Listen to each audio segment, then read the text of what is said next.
Ще правим барбекю. Свински вратни паржоли на барбекю с тайна съставка.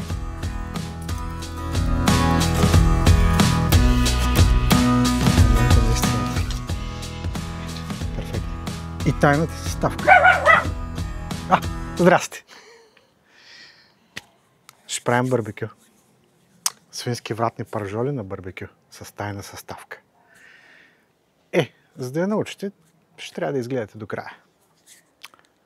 Още нещо щях да ви казвам, обаче какво беше? Нищо. Кажи за помощник. Покажи го помощника, той си най-големия помощник. Да. И той ще е на барбекюто. Не буквално. Да. Планираме да правим още такива серии с разни рецепти с тайни съставки, така че може да се абонирате, да дадете един лайк на видеото и да го изгледате до края. А сега палим.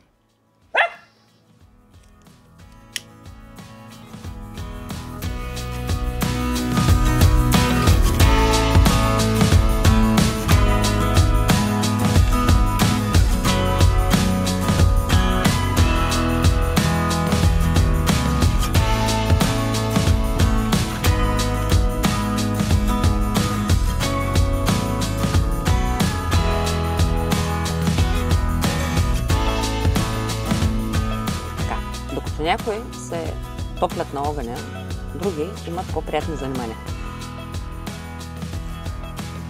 Както винаги някои хора работят, други не така! Дай! Айди дай! Дай пречката! Готов ли си? Готов ли си?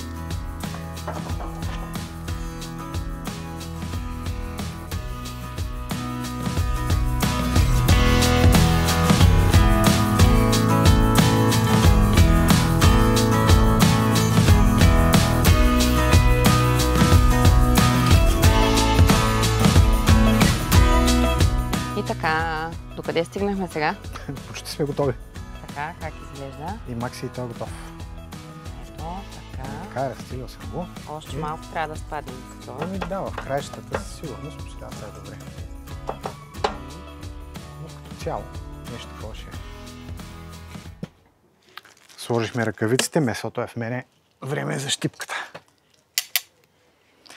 И почваме да нареждаме. Виж какво става. Красиви паржоли. Макси ги оглежда много внимателно. Мисля, че му харесват. Те и на мен ми харесват. Определено. Сега, за съжаление, сигурно като всеки път няма успея да ги побера всичките. Но съдба. На два пъти. На два пъти. Все пак ще е хубаво наведнъж да се поберат. Но няма да стане. Една ли ще остане? Не. Две ще си оставя. Тук съм си оставил едно парченце, така по-дебеличко. Специално за мен. Тама за тебе алангле. Ще си го оставя малко алангле.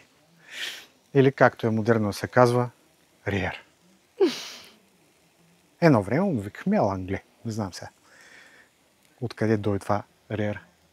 Риер от английски, алангле би трябвало да от френски. Така ми звучи. Алангле ми звучи като английско. И че откъде пък от английски? Не, той е на френски, но звучи като все едно по-английски. Алангле. Като то от лютранско, дето ял паражола. Нещо такова, не ти ли звучи? Алангле. Някакъв англичанин. Месо англичанин. Не знам. Това е защото те обичат да ядат алангле или как? Нямам представа.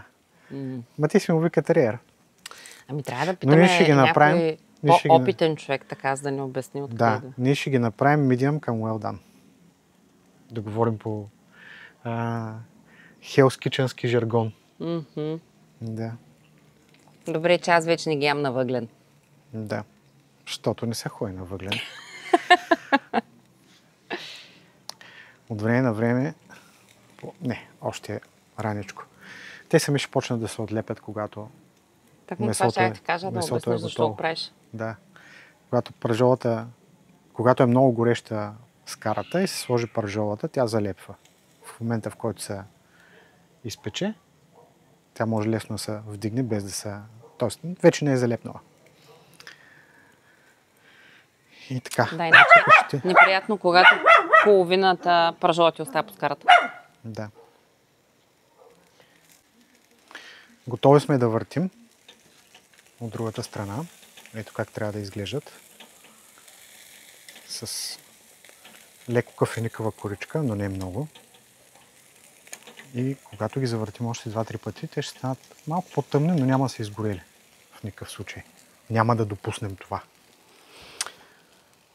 И така 3-4 пъти можем да ги завъртим, според преценка на майстора.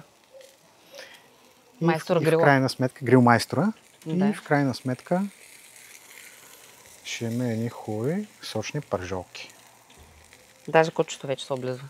Да, едвам го спрях да не скоча върху скарата, което ще да бъде гадничко. Първата партида е готова. Има дойде време да ги махнем. Ще почнем от тези. Това си е моето парче, което ще е риер. И така. Само да ги затворя. Нарочно оставих. Да, нарочно оставих.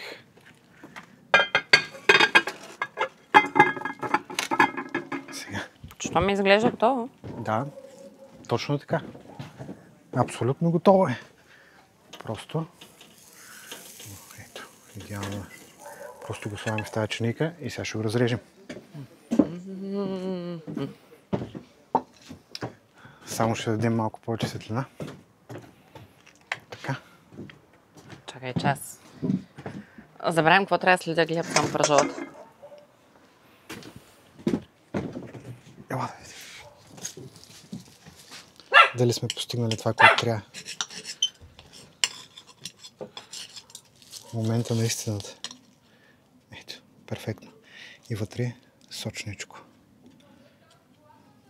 Какво ще кажеш? Идеално е. Да почвам ли? Ами, ти можеш да почваш. Заправи. Окей.